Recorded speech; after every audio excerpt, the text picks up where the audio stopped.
যে ড্রাইভটা নিয়েছিলাম যে ইলেকট্রিসিটি লাইন কাটার জন্য as per direction of ministry of coal and headquarter, কেননা আমাদের সত্যিকারে বলছি ইসেলের 1200 কোটি লস, আর ইলেকট্রিক খাতে 500 কোটি উপরে বেশি লস হয়, মানে খরচা হয়। তো এটা শুধু আমাদের এলাকাতে হচ্ছে না, এটা পুরো ইসেল হচ্ছে, কোল এরিয়াতে হচ্ছে। এখন ডিসিশন হয়েছে যে ডিস্ট্রিক্ট কালেক্টর, এসিপি সাহেব, স্থানীয় প্রশাসন, রেসপেক্টিভ এমএলএ সাহেবের রিকোয়েস্টে আমরা রিকোয়েস্ট করছি, আমরা একটা মিটিং করব সমস্ত ওয়েস্ট বেঙ্গল পাওয়ার কর্পোরেশন লিমিটেড। এরা ডিসিশন যা ডিসিশন নেবে সেই হিসাবে কাজ হবে। বাস, এখন আরো লাইন কাটা হবে না, ঠিক আছে। নাম্বার 1। নাম্বার 2, আপনাদের সহযোগিতা খুব জরুরি,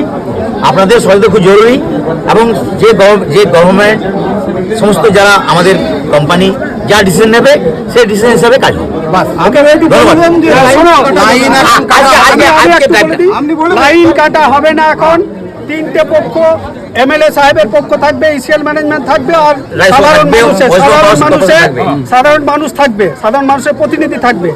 এই তিন পক্ষ আলোচনার পর কোন লাইন কাটা হবে, কোন লাইন কাটা হবে না। তবে একটা কথা, বাড়ির কোনো কানেকশন আমরা কাটতে দেবো না, তবে যা হবে হোক।